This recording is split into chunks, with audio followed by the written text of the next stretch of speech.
नमस्कार मित्रांनो, मी रुद्र पाटील तुम्हा सर्वांचं आपल्या वेद फाउंडेशन या युट्यूब चॅनलमध्ये स्वागत करतो. आज 1 जून आजच्या रोजी महाराष्ट्र लोकसेवा आयोगामार्फत घेतल्या जाणाऱ्या गट क परीक्षेचा पूर्व परीक्षेचा पेपर पार पडला. तर या गट क पूर्व परीक्षेच्या पेपरच्या अनुषंगाने आज आपण भेटत आहोत. आजच्या पेपरचा विचार केला तर संपूर्ण पेपरमध्ये गणित आणि बुद्धिमत्ता या दोन विषयावरती मिळून 20 प्रश्न होते. तर आज या 20 प्रश्नांच्या उत्तरांची आपण डिटेल चर्चा करणार आहोत.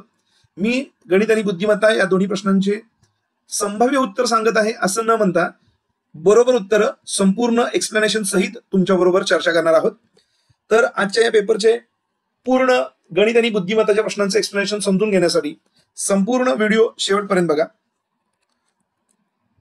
तर मित्रांनो, आजचा जर पेपर बघितला तर पेपर तसा खूप सोपा होता असंही म्हणता येणार नाही आणि पेपर खूप अवघड होता असंही म्हणता येणार नाही. संपूर्ण पेपरमध्ये जर आपण निरीक्षण केलं तर गणित आणि बुद्धिमत्ताचे मिळून 20 प्रश्न होते आणि हे दोन्ही प्रश्न सिलेबसला धरून सिलेबसशी निगडीत अतिशय सोप्या पद्धतीने हे प्रश्न घेतलेले आपल्याला बघायला मिळतील. या सर्वच्या सर्व 20 प्रश्नांचं एक्सप्लेनेशन आपण आज बघणार आहोत. गणित आणि बुद्धिमत्ताचे प्रश्न जर आपण मिळवले असतील तर 100% आपण आज या पेपरमध्ये मेरिटमध्ये आहोत किंवा मेरिटचे प्रश्न आपल्याला मिळतील असं म्हणायला हरकत नाहीये. तर बघा, या 20 प्रश्नांचं तयारी करत असताना गणित आणि बुद्धिमत्ताचे प्रश्न साधारणतः 81 नंबरच्या प्रश्नापासून सुरू होतात. माझ्याकडे जी प्रश्नपत्रिका आहे त्याच्यामध्ये 81 नंबरमध्ये पहिला गणिताचा प्रश्न आहे आणि गणिताच्या प्रश्नांमध्ये विचार केला तर हा प्रश्न सरासरी या घटकावरती आहे. सरासरी या घटकावरती आहे आणि सरासरी हा आयोगाचा अतिशय आवडीचा घटक आहे म्हणलं तरी हरकत नाहीये. प्रत्येक पेपरमध्ये सरासरीवरती प्रश्न आहेत. तर बघा, याच्यामध्ये काय सांगितलं, एका वर्गामध्ये विद्यार्थ्यांनी मिळवलेल्या मार्कांची सरासरी 13 आहे. वर्गातील सर्व जे काही विद्यार्थी आहेत त्यांच्या गुणांची सरासरी किती आहे? 13. आता हे सर्व विद्यार्थी म्हणलेत. त्याच्यानंतर जर 25 मुलांनी मिळवलेल्या मार्कांची सरासरी, विद्यार्थी नंतर जेव्हा आपण मुले म्हणतो, मुले किती आहेत बघा? 25. आणि या 25 मुलांनी मिळवलेल्या गुणांची सरासरी 10 आहे. त्याच्यानंतर मुलींनी मिळवलेल्या मार्कांची सरासरी 10 आहे. मुलींची संख्या सुद्धा आपल्याला माहिती नाही. मुलींनी मिळवलेल्या गुणांची सरासरी 18 आहे. बघा, विद्यार्थ्यांची संख्या आपल्याला माहिती आहे का? नाही. विद्यार्थी, सर्व विद्यार्थी जे आहेत त्यांच्या गुणांची सरासरी 13 आहे. मुले त्यापैकी 25 आहेत. या 25 मुलांच्या गुणांची सरासरी 10 आहे आणि मुली उर्वरित आहेत. बघा, उर्वरित म्हणजे या सर्व मधून 25 गेल्यानंतर उरलेल्या मुली आहेत. आता या प्रश्नामध्ये आपल्याला मुलींची संख्या विचारलेली आहे. तर सर्व विद्यार्थ्यांची संख्या जर आपल्याला माहिती असती तर त्याच्यामधून आपण हे 25 वजा करून पटकन उत्तर सांगू शकत होतो. पण आता सर्व विद्यार्थी माहिती नाहीत म्हणून सर्व विद्यार्थ्यांची संख्या जर आपण x मांडली आणि या मेथडनी गेलो तर साधारणतः 7-8 स्टेप लागतील आणि एवढ्या स्टेप नंतर सुद्धा आपल्याला बरोबर उत्तर मिळण्याची शक्यता कमी आहे. तर वेळ न घालवता आपण हा प्रश्न शॉर्टकट मेथडनी कशा पद्धतीने सोडवता येतो हे बघणार आहे. तर बघा, आपल्याकडे जी संख्या आहे मुलांची संख्या किती आहे? 25. त्याच्यानंतर या 25 मुलांच्या गुणांची जी सरासरी आहे त्याच्यापेक्षा सर्व मुलांच्या गुणांची सरासरी कितीने जास्त आहे? तर आपण 3 ने जास्त आहे. तर या 25 ला आपण कितीने गुणणार आहे? 3 ने. त्याच्यानंतर सर्व मुलांच्या गुणांच्या सरासरीपेक्षा मुलींच्या गुणांची सरासरी कितीने जास्त आहे? तर या 13 पेक्षा 18 म्हणजे कितीने जास्त आहेत? 5 ने जास्त आहेत. तर या आलेल्या गुणाकाराला आपण कितीने भागणार आहे? बघा, 5 ने भागणार आहे. तर बघा, 5 × 5 आणि 5 × 5 = 25. तर आपल्याकडे शिल्लक करायला 5 × 3. 5 × 3 या प्रश्नाचं उत्तर येतं 15. आणि या प्रश्नामध्ये मुलींची संख्या किती येतात? 15 आहे. आपल्याला मुलींची संख्या सांगायची होती. अतिशय सोप्या मेथडनी, एकदम शॉर्ट मेथडनी आपण हे उत्तर सांगितले. याच पद्धतीने गणित आणि बुद्धिमत्ताचे सर्व प्रश्न आपण शॉर्टकट मेथडनी बघणार आहे आणि या अशा प्रकारचे शॉर्टकट मेथड वापरल्यामुळे तुमचा परीक्षेमधला खूप सारा वेळ वाचणार आहे. गणित आणि बुद्धिमत्ताचे सर्व प्रश्न जर अशा शॉर्टकट मेथडनी सोडवले तर आजचा पेपर कव्हर देखील होणार आणि तुम्हाला गणित आणि बुद्धिमत्ताचे सर्व मार्क्स सुद्धा मिळणार. अतिशय सोपा प्रश्न आहे. बघा, इकडे काय सांगितलं त्यांनी, एका दुकानदाराने 2 मोबाईल संच प्रत्येकी 3600 रुपयाला विकलेत. एका मोबाईलची विक्री किंमत आहे 3600. असे किती मोबाईल विकलेत? 2. म्हणजे टोटल त्याची विक्री किंमत किती झाली? 7200. 7200 रुपयांची विक्री केली आणि या विक्रीमध्ये एका मोबाईल फोनवरती त्याला 20% नफा झाला तर दुसऱ्या मोबाईल फोनवरती 20% तोटा झाला. बघा, या टाईपचे जेव्हा प्रश्न येतात, दोन्ही घटकांची विक्री किंमत जर सारखीच असेल आणि एका वस्तूमध्ये जेवढे टक्के नफा झालाय म्हणजे 20% नफा आणि तेवढाच तोटा झालाय म्हणजे नफा आणि तोट्याची टक्केवारी बघा समान आहे, अशा व्यवहारामध्ये कधीही नफा होऊ शकत नाही. अशा व्यवहारात निश्चितपणे तोटाच झालेला असतो आणि मग झालेला तोटा शोधण्यासाठी हे जे 20% आहेत त्याचा वर्ग करा. 20%चा वर्ग भागिले 100. 20 चा वर्ग किती आला? 400. 400 भागिले 100 म्हणजे तोट्याची टक्केवारी मिळाली तुम्हाला किती? 4%. येतं लक्षात? म्हणजे जेव्हा अशा पद्धतीचा व्यवहार होतो, एकदा नफा आणि एकदा तोटा आणि नफा आणि तोट्याची टक्केवारी सारखीच आहे, तेव्हा अशा व्यवहारात कधीही नफा होऊ शकत नाही, तोटाच होतो. फक्त झालेला तोटा काढण्याचा फॉर्म्युला काय वापरला आपण, टक्के वर्ग भागिले 100. त्यामुळे तोटा किती झालाय तर 4%. मला सांगा 7,200 रुपयाची विक्री केली आणि 4% तोटा झालाय, याचा अर्थ ही विक्री किंमत 96%. 96% म्हणजेच 7,200 असतील तर 4% म्हणजे किती, तोटा किती रुपयांचा झालाय ते आपल्याला शोधायचं आहे. 96% म्हणजे 7,200 तर 4% म्हणजे किती. आता इथं आपण क्रॉस मल्टिप्लिकेशन करणार आहे. 4 गुणिले 7,200 भागिले 96. संक्षिप्त रूप देताना बघा 4 1 4 आणि 24 चोक 96 होतात. 24 1 24 आणि 24 त्रिक 72. या पुढच्या 2 शून्य इकडे लिहून टाकायच्या आणि आपल्याला एकूण तोटा मिळालाय 300 रुपयांचा. आहे बघा पहिलाच पर्याय याच्यामध्ये 300 रुपयांचा तोटा झाला. नफा तोटावरती विचारला गेलेला प्रश्न आहे, अतिशय सोपा प्रश्न होता. बघा याच्यानंतर आपण पुढच्या प्रश्नाकडे जाणार आहे. बघा पुढचा प्रश्न काय आहे, एका वर्गातील 40% मुलांनी शिष्यवृत्ती मिळवली. जर वर्गातील 50% विद्यार्थ्यांना शिष्यवृत्ती मिळत असेल आणि वर्गातील मुलींची एकूण टक्केवारी 60 आहे. आता बघा वर्गात जर आपण असा विचार केला की 100च विद्यार्थी संख्या आहे, त्यातले मुली किती आहेत, मुली 60 आहेत, मुली 60 आहेत. याचाच अर्थ मुले किती आहेत, मुले 40 होणार. म्हणजे जर वर्गात 60 मुली असतील तर मुले 40 होणार. आणि वर्गात 60 मुली कशावरून, तर त्यांनी सांगितले की मुलींची टक्केवारी 60 आहे. त्याचबरोबर त्यांनी आणखीन एक आकडेवारी दिली, एका वर्गातील 40% मुलांनी शिष्यवृत्ती घेतली. मुळात मुले आहेत 40 आणि त्यातल्या पण 40% मुलांनी शिष्यवृत्ती घेतली. म्हणजे 40चे 40% आपल्याला पहिला काउंट करायचे आहेत आणि 40चे 40% म्हणजे किती, 16. फक्त 16 मुलांना शिष्यवृत्ती मिळालेली आहे. आता बघा वर्गातील जे काही एकूण विद्यार्थी आहेत त्या एकूण विद्यार्थ्यांपैकी 50% विद्यार्थ्यांना शिष्यवृत्ती मिळते. वर्गात तर 100 विद्यार्थी आहेत आणि या 100 मधल्या किती विद्यार्थ्यांना शिष्यवृत्ती मिळाली, 50. 100चे 50% म्हणजे 50. जर 50 विद्यार्थ्यांना शिष्यवृत्ती मिळाली आणि या 50 मधले 16 मुले असतील तर उरलेल्या मुली आहेत, 50 मधून 16 गेले म्हणजे 34 मुली आहेत. आता आपल्याला मुलींची संख्या विचारलेली नाही आहे, तर वर्गात मुलींना मिळालेल्या शिष्यवृत्तीची टक्केवारी सांगायची आहे. बघा मुलींची संख्या होती किती, 60 आणि त्यातल्या 34 मुलांना शिष्यवृत्ती मिळाली. याचा अर्थ 60 पैकी जर 34 मुलींना शिष्यवृत्ती मिळत असेल तर 100 पैकी किती. इथं सुद्धा आपण क्रॉस मल्टिप्लिकेशन करणार आहे. 100 गुणिले 34 आणि छेदामध्ये किती, 60. याला जेव्हा संक्षिप्त रूप देणार आपण तेव्हा याचं उत्तर आपल्याला मिळतं बघा 56.67. 56.67. अतिशय सोपा प्रश्न आहे, आपल्याला इकडे उत्तर मिळाले बघा 56.67. शेकडेवारीवरती आधारित प्रश्न होता, सोपा प्रश्न आहे आणि या पद्धतीने आपण या प्रश्नाचं उत्तर सांगू शकतो. पुढच्या प्रश्नामध्ये बघा आपल्याला काय विचारले त्यांनी, बुद्धिमत्तेचा प्रश्न आहे, कॅलेंडर टॉपिक वरचा प्रश्न. कॅलेंडर टॉपिक मध्ये त्यांनी असं विचारले 14 ऑगस्ट 1947 ला कोणता वार होता. आता मी म्हणेन हा प्रश्न बुद्धिमत्तेचा नाहीये, इतिहासामध्ये आपण एकदा ऐकलंय बघा, लिहिलंय, वाचलंय. काय लिहिलं तर भारताला जेव्हा स्वातंत्र्य मिळालं ती तारीख होती 15 ऑगस्ट 1947. जर मग भारताला स्वातंत्र्य मिळालेली तारीख 15 ऑगस्ट आहे आणि त्याच इतिहासाच्या पुस्तकामध्ये हे सुद्धा लिहिलंय की 15 ऑगस्ट 1947च्या शुक्रवारच्या पहाटे भारताला स्वातंत्र्य मिळालं. जर 15 ऑगस्टला शुक्रवार होता, त्याच वर्षी 14 ऑगस्टचा वार विचारला आपल्याला, तर 15 ऑगस्टला शुक्रवार म्हणून आपण गुरुवार असे डायरेक्ट उत्तर लिहू शकतो.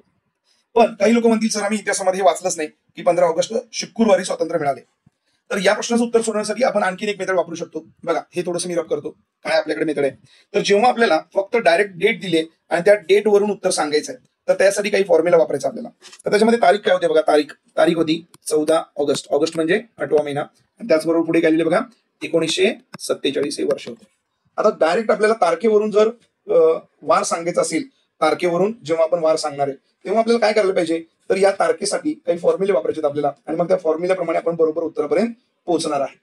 तर त्याच्यामधली जी तारीख आहे ती आहे तशी लिहून घ्या 14. त्याच्यानंतर 8 म्हणजे ऑगस्ट महिना आहे. ऑगस्ट महिन्यासाठी कोड काय बघा, तर ऑगस्ट महिन्यासाठी कोड आहे 2. त्याच्यानंतर हे 1900 शतक आहे, 47 बद्दल नंतर बोलूया. शतक किती आहे 1900 आणि 1900 शतकासाठी कोड वापरला जातो 0. त्याचबरोबर 47 हे जे वर्ष आहे ते आहे तसं लिहायचं आहे आणि या 47ला एकदा आपण 4 ने भागायचं आहे. जेव्हा भागाकार करतो तेव्हा उत्तर येतं किती, 11. बाकीचा विचार करायचा नाही. 47ला 4 ने भागलं बघा 4 1 4 आणि इथं 4 1 4, बाकी 3 उरते पण 3चा विचार न करता हे 11 आहेत ते आपल्याला इकडे लिहायचे. आणि ही जी बेरीज घेतली त्या बेरजेला कितीने भागायचं, 7 ने. पण हा प्रश्न सोडवताना मी काही ठिकाणी कोड वापरले. इथं तारीख आहे तशी लिहिली, महिन्याचा कोड लिहिला, त्यानंतर जे शतक होतं त्याचाही कोड लिहिला.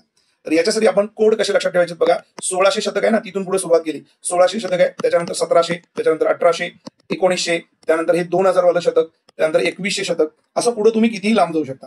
1600 पासून जर सुरू केलं तर 1600 या शतकासाठी कोड आहे 6.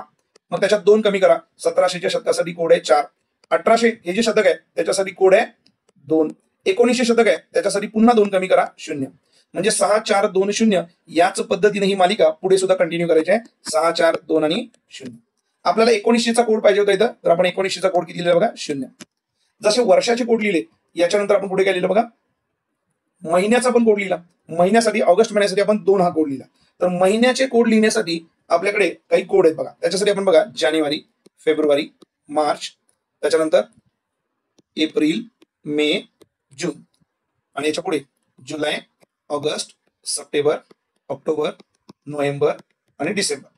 जर हे कोड लक्षात ठेवायचे आपल्याला तर बघा जानेवारी पासून 0-33 म्हणा, 0-33 म्हणजे जानेवारी, फेब्रुवारी, मार्च. एप्रिलसाठी काय लिहिणार बघा, एप्रिलसाठी 614, एप्रिल, मे आणि जून 614. आता जुलै, ऑगस्ट, सप्टेंबर साठी काय लिहिणार 625. ऑक्टोबर, नोव्हेंबर, डिसेंबर साठी काय लिहिणार 0-35. मग यातलाच कोड मी इकडे वापरलेला आहे. यातला कोड मी काय वापरलाय बघा, यातला मी कोड वापरला की ऑगस्टचा मला कोड हवाय, ऑगस्टचा कोड आहे 2 आणि मग तोच कोड मी इकडे वापरला. ठीक आहे. त्याच्यानंतर 47 आहे तसे लिहिलेत वर्षांमधले आणि 11 47 जेव्हा आपण 4 ने भागतो ती. आता ह्या सर्व संख्येची आपल्याला बेरीज करायची आहे. या सर्व संख्येची बेरीज करायची आहे आणि मग यांची बेरीज काय ते 14 आणि 2 16, 16 अधिक 47 अधिक 11 या सगळ्यांची जेव्हा बेरीज करणार आपण तर याची बेरीज येते टोटल किती 74. आणि या 74ला आपण किती बघतो 7 ने, का कारण आठवड्यामध्ये वार किती असतात 7. 74 भागिले 7 केल्यानंतर मला भागाकार नको आहे. 7 10 70, 70 पर्यंत पूर्ण भाग गेला आणि उरले किती 4. आपल्यासाठी जी बाकी उरली ना ती महत्वाची आहे. 4 हे आपल्यासाठी उत्तर आहे. आता 4 का उत्तर आहे तर बघा वार सांगत असताना रविवारी सुट्टी असते, संडे, त्यानंतर Monday, Tuesday, Wednesday, Thursday, Friday आणि सॅटर्डे. संडे पासून सुरुवात करायचं. जर बाकी 0 उरली तर संडे असतो, बाकी 1 उरली तर मंडे, बाकी 2 उरली ट्युसडे, बाकी 3 उरली वेनसडे, बाकी 4 उरली थर्सडे, बाकी 5 उरली फ्रायडे आणि बाकी 6 उरली तर सॅटर्डे. याच पद्धतीने विचार करा, आत्ताच्या फॉर्म्युल्यामध्ये बाकी किती उरले 4. बाकी 4 साठी आपलं उत्तर काय येणार आहे थर्सडे, म्हणजे आपलं बरोबर उत्तर काय असणार आहे गुरुवार. जर तुमच्या लक्षात असेल 15 ऑगस्ट 1947 ला स्वातंत्र्य मिळालं म्हणून त्या दिवशी शुक्रवार होता, तर त्याच्या अगोदरचा एक दिवस 14 ऑगस्ट 1947 ला आपण डेफिनेटली सांगू शकतो गुरुवार होता. आणि जर तुम्हाला हे नाही आठवलं तरी सुद्धा तुम्ही काय करू शकता, इथं जे आता मी सांगितलंय हे सगळे फॉर्म्युले वापरून तुम्ही डायरेक्ट एखाद्या तारखेचा वार सांगू शकता. बघा काय प्रश्न याच्या नंतरचा 88 नंबरच्या प्रश्नाकडे जातो आपण. 30 सेंटीमीटर त्रिज्येचा भरीव गोल वितळवून, बघा त्रिज्या किती सांगितली गोलाची 30 सेंटीमीटर त्रिज्या सांगितली आणि हा भरीव गोल काय केलाय वितळलाय. त्याच्यानंतर त्यापासून 10 सेंटीमीटर त्रिज्या व 4 सेंटीमीटर उंची असणारा भरीव वृत्तचिती तयार केल्यास किती वृत्तचिती तयार होतील असं म्हणते. तर हा प्रश्न सोडवताना आपण काय करायचं, जो वितळायचा गोळ आहे तो वरती ठेवायचा, वितळायचा गोल आहे तो वरती ठेवा. म्हणजे बघा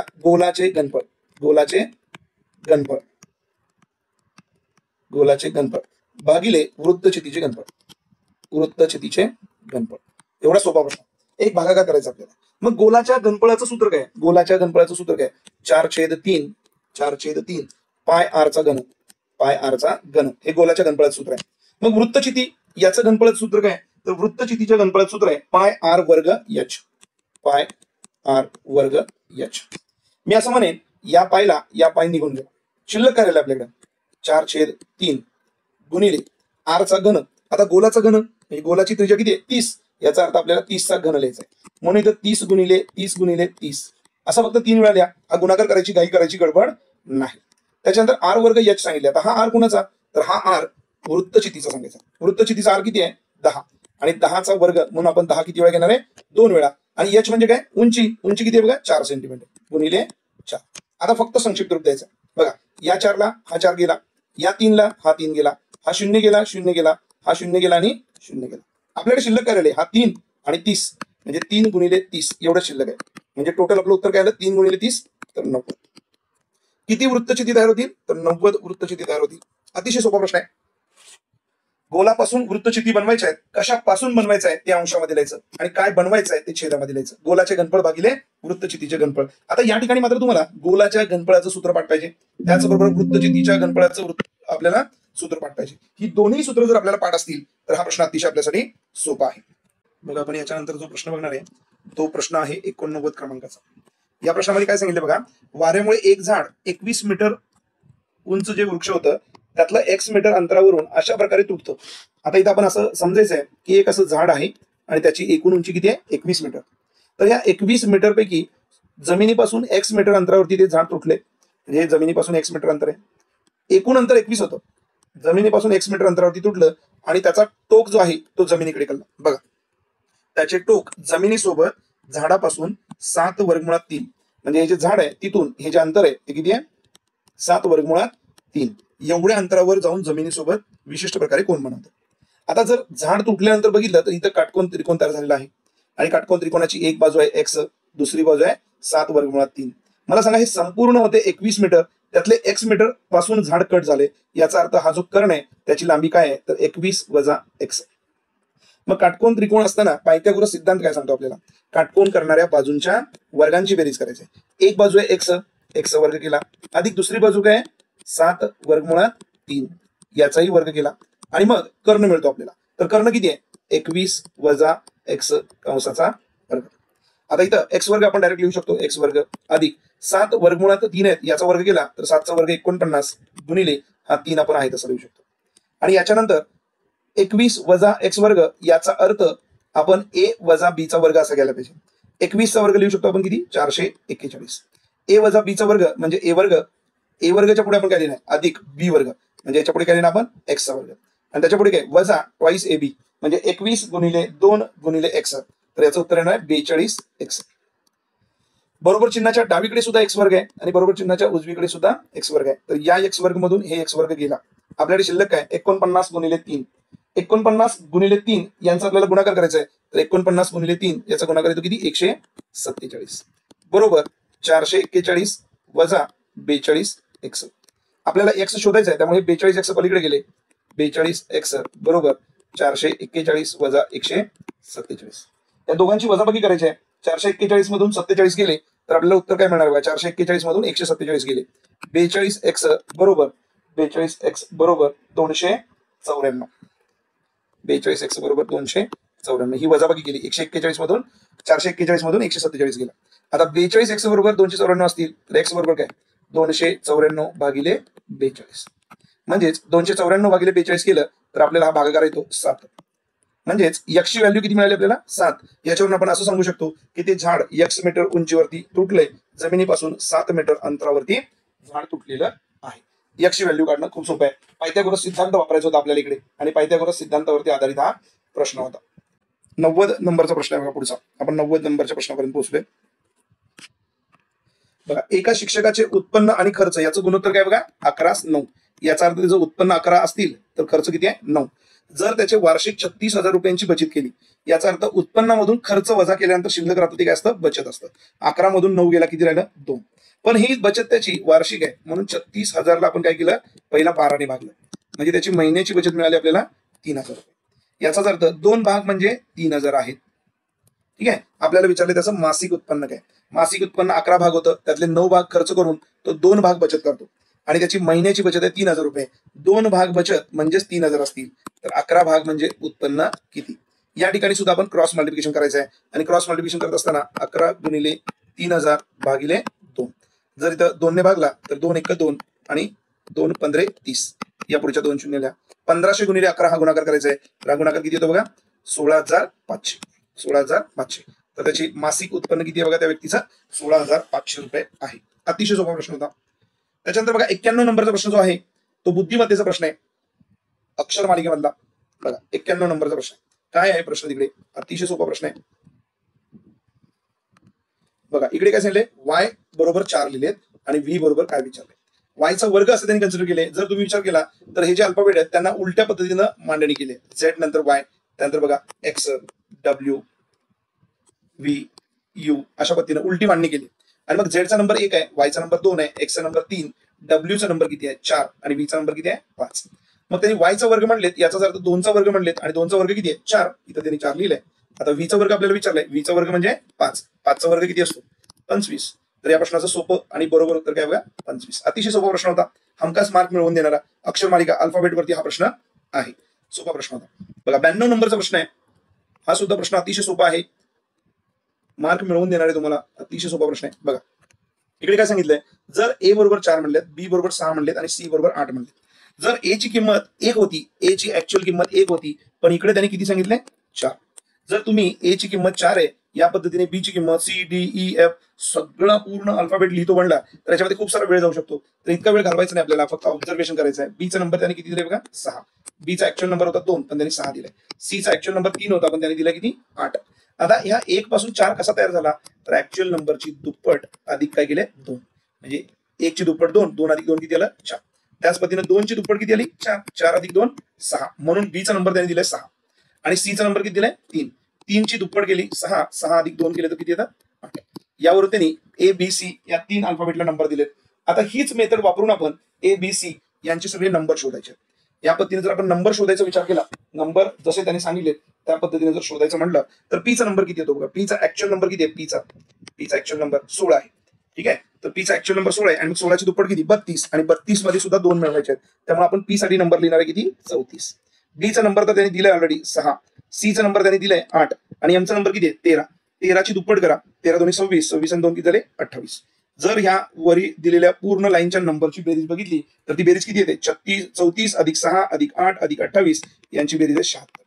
आणि मग त्याच पद्धतीने डी चा नंबर किती आहे 4, 4 ची दुप्पट किती आली 8, 8 दोन्ही 10. एन चा नंबर किती आहे 14, 14 दोन्ही 28 आणि 2 30. ओ चा नंबर 15, 15 दोन्ही 30 आणि मग किती 32. ए चा नंबर तर त्यांनी दिलेलाच आहे तसा द्यायचा. या खाली असलेल्या पूर्ण लाईनची जर बेरीज केली तर ती बेरीज येते 76. याचा अर्थ आडव्या प्रत्येक लाईनची बेरीज 76 येते. त्याच पद्धतीने उभ्या लाईनची बेरीज सुद्धा किती येते 76. या उभ्या लाईनची बेरीज किती येते 76. याचाच अर्थ इथं सुद्धा आडवी बेरीज 76 यायला पाहिजे, आडवी बेरीज 76 यायला पाहिजे आणि या उभ्या दोन्ही लाईनची बेरीज सुद्धा किती यायला पाहिजे 76. आणि या पद्धतीने या रिकाम्या जागेवरती बसणारा बरोबर बॉक्स कुठला आहे तर हा.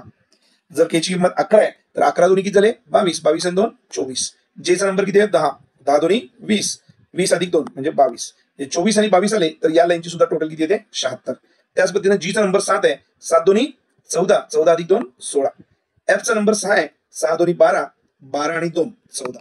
म्हणजे या लाईनला 14 आलेत, या आडव्या लाईनला 16 आणि 14, तर ही बेरीज बरोबर येणार आहे. फक्त फटाफट बेरीज करता यायला पाहिजे. थोडं बेरजेचं स्पीड चांगला असेल तर या प्रश्नाचे मार्क्स तुम्हाला हमखास मिळतील.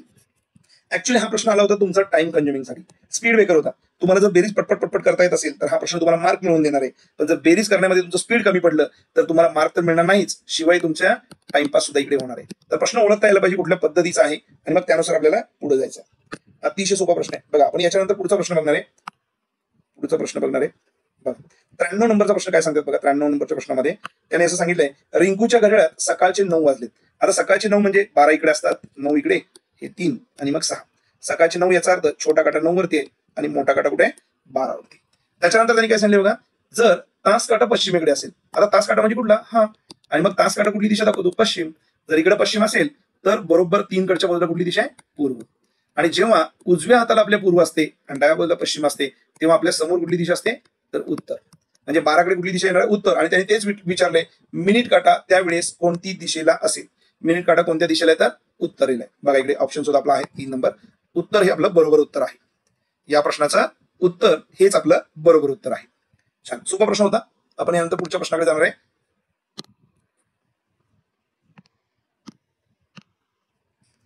बघा 94 नंबरचा प्रश्न आहे. एका वर्गात n हा 5व्या क्रमांकावरती आहे. एका वर्गात n हा 5व्या क्रमांकावरती आहे. म्हणजे बघा तो पुढून कितव्या क्रमांकावरती आहे 5व्या क्रमांकावरती. कोण आहे इकडे n. त्याचबरोबर त्यांनी काय सांगितलं बघा, यस हा शेवटून 8व्या क्रमांकावर आहे. म्हणजे जर तुम्ही विचार केला शेवटून यस कितव्या क्रमांकावरती आहे 8व्या क्रमांकावरती आहे. त्याच्या पुढचं वाक्य, जर टी हा n नंतर 6वा आहे. आता n इथं आहे, इथून पुढे 6वा म्हणजे अधिक 6 करायचं. 11व्या नंबरवरती कोण आहे बघा टी आहे, n च्या नंतर 6व्या क्रमांकावरती. त्याचबरोबर टीचं आणखीन एक वैशिष्ट्य सांगितलंय, टी हा 6वा आहे आणि तो n आणि s यांच्या मध्यभागी आहे. म्हणजे जसं तो इकडून 6व्या नंबरवरती आहे तसा टी पासून पुढे सुद्धा यस कितव्या नंबरवरती आहे 6व्या नंबरवरती आहे. म्हणजे जसं इथं 11वा नंबर टीचा आहे तसा 11 अधिक 6 केलं, 11 आणि 6 म्हणजे एसचा नंबर किती आहे 17. म्हणजे एसचा सुरुवातीकडून नंबर कितवा आला 17वा आणि शेवटून नंबर कितवा आला 8वा. मग एकाच व्यक्तीचे जेव्हा 2 नंबर मिळतात तेव्हा वर्गातील एकूण व्यक्ती सांगताना या दोन्ही नंबरची बेरीज करायची आणि त्याच्यामधून 1 वजा करायचा. 17 आणि 8 किती झाले 25, 25 मधून 1 गेला म्हणजे वर्गात एकूण विद्यार्थी किती आहेत 24. बघा आपल्याकडे 24 नंबरचा ऑप्शन आहे का आहे. बघा 24 अशी संख्या दर्शवणारा 2 नंबरचा पर्याय आहे.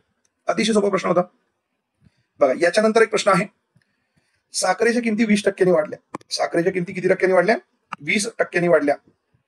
तेव्हा खरेदीदार 160 रुपयामध्ये, बघा साखरेच्या किमती 20% कमी झाल्या असं म्हणलं. बघा या प्रश्नामध्ये काय झालं, साखरेच्या किमती 20% कपात केल्या म्हणजे कमी झाल्या. साखरेची किंमत किती टक्क्यांनी घसरली 20%.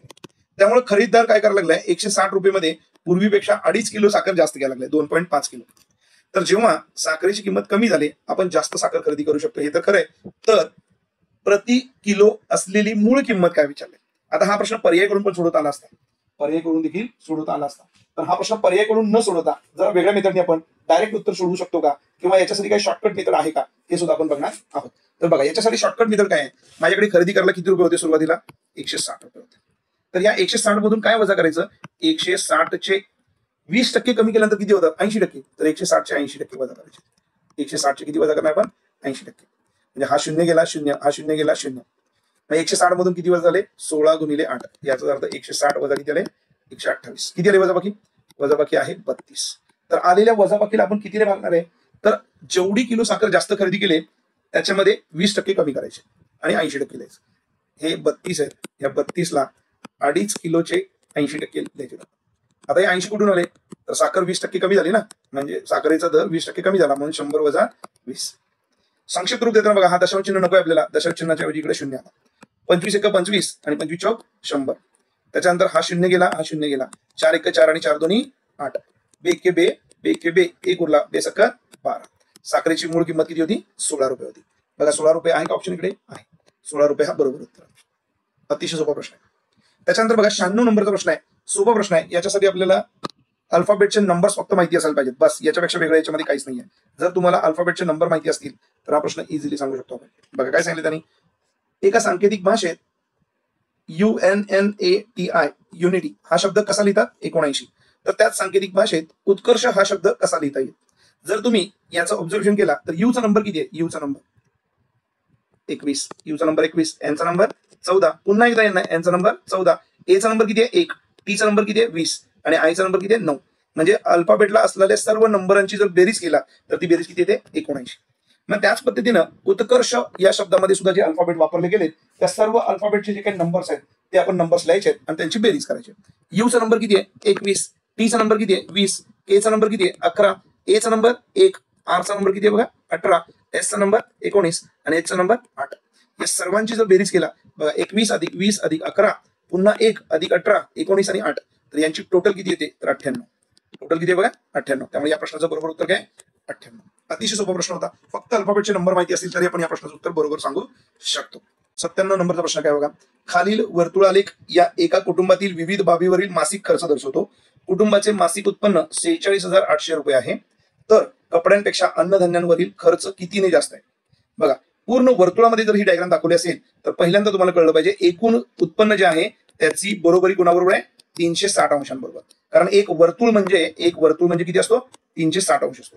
आणि मग या वर्तुळाची विभागणी केली बघा, शिक्षणासाठी 50 अंश दिलेत, किरकोळ खर्चासाठी 90 अंश दिलेत, कपड्यांसाठी 76 अंश आहेत आणि अन्नधान्यासाठी 144 अंश. तर आपल्याला जो प्रश्न विचारलाय अन्नधान्य आणि कपडे याच्यातलाच फरक विचारलाय.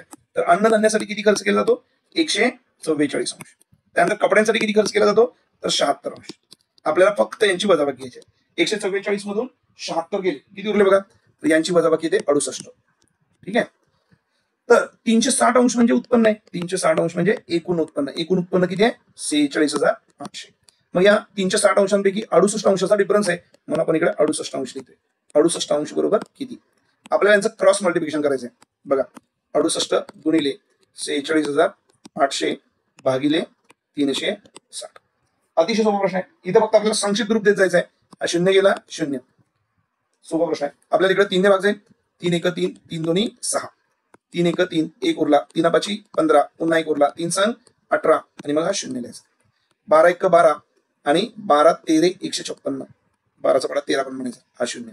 130 गुणिले 68 यांचा फक्त आपल्याला गुणाकार करायचा आहे. 130 गुणिले 68 म्हणजे उत्तरात शेवटी शून्य लिहून टाकला. 13 गुणिले 8, 13 × 4 = 4 एक स्थानी 4 आलं, ह्याची किती 10 आहे.